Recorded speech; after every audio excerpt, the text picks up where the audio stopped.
കാരണം നമ്മളെ ഡെയിലി ലൈഫിൽ യൂസ് ചെയ്യാൻ പറ്റിയിട്ടുള്ള കിടിലൻ കുറച്ച് ഇംഗ്ലീഷ് സെന്റൻസുകൾ നോക്കിയാലോ. ഇതൊക്കെ കാണാപ്പാടം പഠിച്ചു വെക്കേണ്ട സംഭവങ്ങളാണ് കേട്ടോ. കാരണം എന്താ വെച്ച് കഴിഞ്ഞാൽ നമ്മൾ മലയാളത്തിൽ പറയുന്നത് നമ്മൾ ചിന്തിച്ച് ഇംഗ്ലീഷിലേക്ക് മാറ്റി പറയുമ്പോൾ ഉള്ള ബുദ്ധിമുട്ടുകൾ ഒഴിവാക്കാൻ ഇന്ന സിറ്റുവേഷൻ വന്നാൽ ഇന്ന ഇംഗ്ലീഷാണ് പറയേണ്ടത് എന്നുള്ളത് കാണാപ്പാടം പഠിച്ചു കഴിഞ്ഞാൽ നമുക്ക് വളരെ എളുപ്പമാണ്.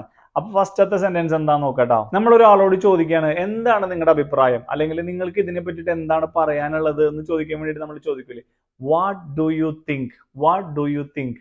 അതായത് നമുക്കൊരു അഭിപ്രായം അറിയണം, അല്ലെങ്കിൽ അയാളുടെ ഒരു ഒപ്പീനിയൻ അറിയണം, അല്ലെങ്കിൽ നമ്മളൊരു സാധനം പരിചയപ്പെടുത്താണ്. എടാ ഞാനൊരു പുതിയ ഫോൺ മേടിച്ചിട്ടോ, ഇതാണ് ഫോൺ, ഐഫോൺ 14 Pro ആണ്, അല്ലെങ്കിൽ സാംസങ്ങിന്റെ S22 S23 Ultra ആണെന്നൊക്കെ പറഞ്ഞിട്ട് ഇത് അവനോട് ചോദിക്കണം. അവൻ്റെ ഒരു അഭിപ്രായം അറിയണല്ലോ. അപ്പൊ അവന്റെ അഭിപ്രായം, എടാ നിന്റെ അഭിപ്രായം എന്താണെന്ന് നമ്മൾ ചോദിക്കില്ലേ മലയാളത്തില്. അപ്പൊ അതേ സാധനം നമ്മൾ ഇംഗ്ലീഷിൽ ചോദിക്കുമ്പോൾ ഇങ്ങനെ പറയാം, വാട്ട് ഡു യു തിങ്ക്, അല്ലെങ്കിൽ what do you think about this എന്ന് പറയില്ലേ. ഇതിനെ പറ്റിയിട്ട് നിങ്ങൾക്ക് എന്താണ് പറയാനുള്ളത്. അപ്പൊ കാണാപ്പാടം പഠിച്ചു വെച്ചോ, what do you think. Clear ആയില്ലേ? അപ്പൊ ഒന്നാമത്തെ സെന്റൻസ് ഇതാണ് കേട്ടോ.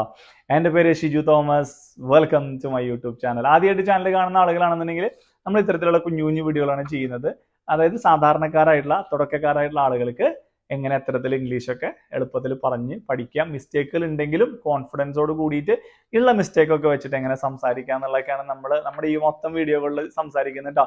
അപ്പൊ നമ്മുടെ ചാനൽ കണ്ടു നോക്കുക, വീഡിയോകളൊക്കെ കണ്ടു നോക്കിയിട്ട് ഇഷ്ടപ്പെടുകയാണെന്നുണ്ടെങ്കിൽ മാത്രം സബ്സ്ക്രൈബ് ചെയ്യുക. നിങ്ങളുടെ അഭിപ്രായങ്ങൾ കമന്റിൽ അറിയിക്കാൻ മറക്കരുത് കേട്ടോ. അപ്പൊ രണ്ടാമത്തെ സെന്റൻസ് ഏതാന്ന് നോക്കിയാലോ. നമ്മൾ ഒരാളോട് ചോദിക്കാനേട്ടാ, നമ്മൾ ഒരാളെ കാണാൻ പോവാണ്, അല്ലെങ്കിൽ അയാളുടെ ക്യാബിനിൽ കയറാൻ പോവാണ്, അല്ലെങ്കിൽ നമ്മൾ അയാളെ ഫോൺ വിളിക്കാണ്. എന്നിട്ട് നമ്മൾ ചോദിക്കാണ്, ചേട്ടാ ഒരു 2 മിനിറ്റ് സമയം എനിക്ക് തരാമോ എന്ന് ചോദിക്കല്ലേ. Do you have a minute, do you have a minute. നമ്മൾ അയാളോട് ഇംഗ്ലീഷ് എന്ന് പറയുമ്പോൾ നമ്മൾ എപ്പോഴും പറയുന്ന ഒരു കാര്യമാണ്, ഇംഗ്ലീഷ് എന്ന് പറഞ്ഞാൽ ഭയങ്കര റെസ്പെക്റ്റോട് കൂടി സംസാരിക്കുന്ന ഒരു ഭാഷയാണ് കേട്ടോ. അപ്പൊ നമ്മൾ എപ്പോഴും ചോദിക്കണം, നിങ്ങൾക്ക് ഒരു മിനിറ്റ് സമയം തരാനുണ്ടാവോ, do you have a minute, do you have a minute. ഞാൻ ഒരു കാര്യം ചോദിച്ചോട്ടെ, അല്ലെങ്കിൽ നമ്മൾ അങ്ങനെ പറയൂല മലയാളത്തിൽ, ഒറ്റ സെക്കൻഡ് ആയിട്ട് ഒരു കാര്യം ചോദിക്കട്ടെ എന്നൊക്കെ പറയില്ലേ. അപ്പോൾ അതിനെ കുറച്ച് ഒഫീഷ്യൽ അല്ലെങ്കിൽ കുറച്ച് ഭംഗിയായിട്ട് നമുക്ക് ചോദിക്കാൻ പറ്റുന്ന സംഭവമാണ് do you have a minute. നമ്മൾ വഴി കൂടെ ഇങ്ങനെ നടന്നു പോകാൻ കേട്ടോ. നമ്മൾ നടന്നു പോകുമ്പോൾ ഒരാൾ കുറെ ബാഗൊക്കെ പിടിച്ച് ഹെവി ആയിട്ട് താങ്ങി പിടിച്ച് വരുന്നുണ്ട്. അപ്പൊ അയാളെ കൊണ്ട് എടുക്കാൻ പറ്റാവുന്നതിനേക്കാളും കൂടുതൽ വെയിറ്റ് ഉള്ള പോലെ നമുക്ക് തോന്നി. അപ്പൊ നമുക്ക് തോന്നി ഇങ്ങനെ ഒന്ന് സഹായിക്കാം. അപ്പൊ നമ്മൾ പറയില്ലേ, ഞാനൊന്ന് ഹെൽപ്പ് ചെയ്യട്ടെ ചോദിക്കില്ലേ.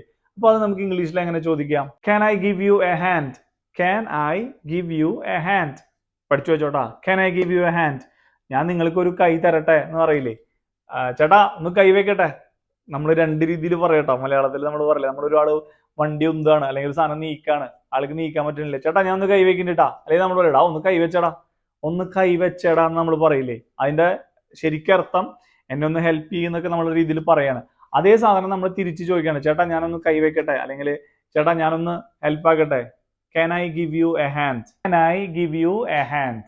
ക്ലിയർ ആയില്ലേ? കാണാപ്പാടം പഠിച്ചു വെച്ചോ, can I give you a hand.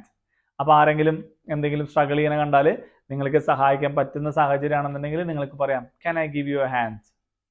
ഇപ്പോ ഒരാൾ നിങ്ങളോട് വന്നിട്ട് ഇത് ചോദിച്ചു വിചാരിക്കുക, can I give you a hand. നിങ്ങൾക്ക് അയാളുടെ സഹായം ആവശ്യമില്ല, നിങ്ങൾ ഓക്കെ ആണ്. അപ്പൊ നമുക്കതെങ്ങനെ വേണ്ടാന്ന് പറയാൻ ഭംഗിയായിട്ട്, നമുക്ക് എങ്ങനെ അത് വേണ്ടാന്ന് പറയാൻ പറ്റും? നോ നീഡ്, നോ നീഡ് എന്നൊക്കെ പറഞ്ഞു കഴിഞ്ഞാൽ ഭയങ്കര ഹാർഡായിട്ട് പറഞ്ഞ പോലെ ഇരിക്കും അല്ലെ. ഒരാളൊരു സഹായം ചോദിച്ചു വരുമ്പോൾ അയാളുടെ മുഖത്ത് നോക്കിയിട്ട് no need, I don't need any help, അങ്ങനെയൊന്നും പറയാൻ പാടില്ല. അപ്പൊ നമുക്ക് എന്ത് പറയാം ക്ലിയർ ആയിട്ട്? I am good thanks, I am good thanks എന്നെങ്കിൽ അങ്ങനെ പറയാം. അല്ലെങ്കിൽ I am good thanks for asking, I am good thanks for asking, അല്ലെങ്കിൽ ഐ ആം ഗുഡ് താങ്ക്സ്, അല്ലെങ്കിൽ I am good thank you so much, അങ്ങനെയും പറയാം. I am good thanks അല്ലെങ്കിൽ I am good thanks for asking. അതായത് ഞാൻ okay ആണ് കേട്ടോ, നന്ദിയുണ്ട്. അതായത് ചോദിച്ചതിൽ സന്തോഷമുണ്ട്, ഞാൻ ഓക്കെ ആണ്. I am good thanks, I am good thanks, അല്ലെങ്കിൽ I am good thanks for asking. Clear ആയില്ലേ?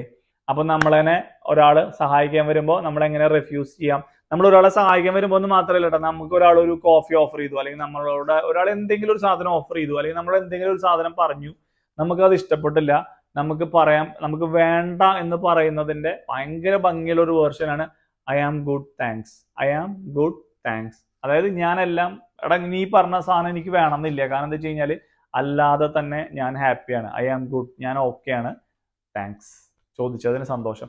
നമ്മളെപ്പോഴും നേരത്തെ പറഞ്ഞ പോലെ വീണ്ടും പറയുന്നു, നമ്മളെപ്പോഴും ഇംഗ്ലീഷ് കുറച്ച് മര്യാദയുള്ള ഭാഷ ആയതുകൊണ്ട് നന്ദി, സ്വാഗതം എന്നൊക്കെയുള്ള വാക്കുകളൊക്കെ നമ്മൾ ഇടയ്ക്കിടയ്ക്ക് ഇങ്ങനെ വാരി വിതരണം എന്ന് പറയില്ലേ. അപ്പോൾ I am good thanks, I am good എന്ന് മാത്രം പറഞ്ഞാലും ശരിയാണ്. ഞാൻ ഓക്കെയാണ്, കുഴപ്പമില്ല. താങ്ക്സ് എന്ന് പറയുമ്പോൾ അയാൾ ചോദിച്ചതിന് നമ്മൾ നന്ദി പറയാണ് കേട്ടോ. ക്ലിയർ ആയില്ലേ? അപ്പൊ ഈ 2-3 സെന്റൻസ് നിങ്ങൾക്ക് എന്തായാലും ഡെയിലി ലൈഫിൽ യൂസ് ചെയ്യാൻ പറ്റുന്നല്ല. അപ്പൊ ഇത് 3 കാണാപ്പാഠം പഠിച്ചു വെച്ചോട്ടോ. കാണാപ്പാഠം പഠിച്ചു വെച്ചു എന്ന് തുടക്കക്കാരോട് പറയാനുള്ള കാരണം എന്താ വെച്ച് കഴിഞ്ഞാല്, നമ്മൾ പലരും പറയാറുണ്ട് എന്ത്, ഇംഗ്ലീഷിൽ ചിന്തിക്കണം, മലയാളത്തിൽ ചിന്തിക്കരുത്, ഇംഗ്ലീഷിൽ ചിന്തിക്കണം എന്നൊക്കെ പറയാറുണ്ട്. അപ്പൊ സത്യത്തിൽ എങ്ങനെയാണ് ഇംഗ്ലീഷിൽ ചിന്തിക്കുക എന്നുള്ളത് എനിക്കറിയില്ല. നമ്മളൊരു കാര്യം ചിന്തിക്കുമ്പോൾ നമ്മൾ ഇനി കുറച്ചു നേരം ഞാൻ അറബിയിൽ ചിന്തിക്കട്ടെ, ഞാൻ കുറച്ചു നേരം ഇംഗ്ലീഷിൽ ചിന്തിക്കട്ടെ എന്നൊന്നും വിചാരിച്ചിട്ടല്ലല്ലോ ചിന്തിക്കണത്. നമ്മളൊരു കാര്യം ചിന്തിക്കുകയാണല്ലോ. അപ്പൊ പലരും പറഞ്ഞു കേട്ടിട്ടുണ്ട് നിങ്ങൾ ഇംഗ്ലീഷിൽ ചിന്തിക്കണം കേട്ടോ. അത് അവർ ഉദ്ദേശിക്കണം എന്താ വെച്ച് കഴിഞ്ഞാല്, നമ്മളൊരു സെന്റൻസ് ഇപ്പൊ നമ്മൾ പറഞ്ഞില്ലേ, ഐ ആം ഗുഡ് താങ്ക്സ്, ഞാൻ നന്നായിരിക്കുന്നു നന്ദി, അങ്ങനെ ഒരു വാചകം മലയാളത്തിൽ ഇല്ല.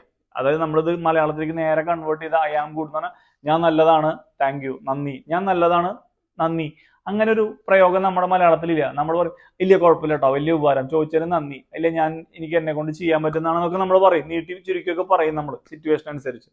അപ്പൊ നമ്മൾ മലയാളത്തിലുള്ള അതേപോലെയല്ല ഇംഗ്ലീഷിൽ പറയുന്നത്. കാരണം എന്താ വെച്ച് കഴിഞ്ഞാൽ ഇംഗ്ലീഷ് എന്ന് പറയുന്ന ഒരു ഭാഷ ഇംഗ്ലീഷുകാർ താമസിക്കുന്ന സ്ഥലത്തെ ചുറ്റുപാടുകൾക്ക് അനുസരിച്ച്, അവരുടെ ജീവിത സാഹചര്യങ്ങൾക്ക് അനുസരിച്ച് ഡെവലപ്പായി അവരുടെ കൾച്ചറായിട്ട് മിക്സ് ആയിട്ട് വന്നൊരു ഭാഷയാണ്. അപ്പൊ നമ്മുടെ കൾച്ചറിലുള്ള മലയാളം ഭാഷയായിട്ട് നമുക്കതിനെ ഒരിക്കലും താരതമ്യം ചെയ്യാൻ പറ്റില്ല. അതിലെ പ്രയോഗങ്ങൾ വ്യത്യാസം ഉണ്ടാവും. അപ്പൊ മലയാളത്തിൽ നമ്മൾ പറയുമ്പോൾ എന്നെ സഹായിച്ചതിന് വളരെ സന്തോഷം, അല്ലെങ്കിൽ എനിക്ക് സഹായം ഓഫർ ചെയ്തതിന് വളരെ സന്തോഷം എന്നൊക്കെ നമ്മൾ പറയും. നമ്മൾ ഇംഗ്ലീഷിലാണ് പറയേണ്ടതെന്നുണ്ടെങ്കിൽ ഐ ആം ഗുഡ് താങ്ക്സ്, ഇങ്ങനെയേ പറയണ്ടു. അപ്പൊ നമ്മൾ ഇംഗ്ലീഷിൽ വരുമ്പോൾ ഈ സിറ്റുവേഷൻ എന്ത് പറയാമെന്ന് കാണാപാഠം ഇപ്പൊ നിങ്ങൾ പഠിച്ചു വെച്ചാൽ, ഇതേപോലുള്ള സിറ്റുവേഷൻ വരുമ്പോൾ നിങ്ങൾ അത് നേരെ എടുത്ത് പ്രയോഗിച്ചാൽ മതി.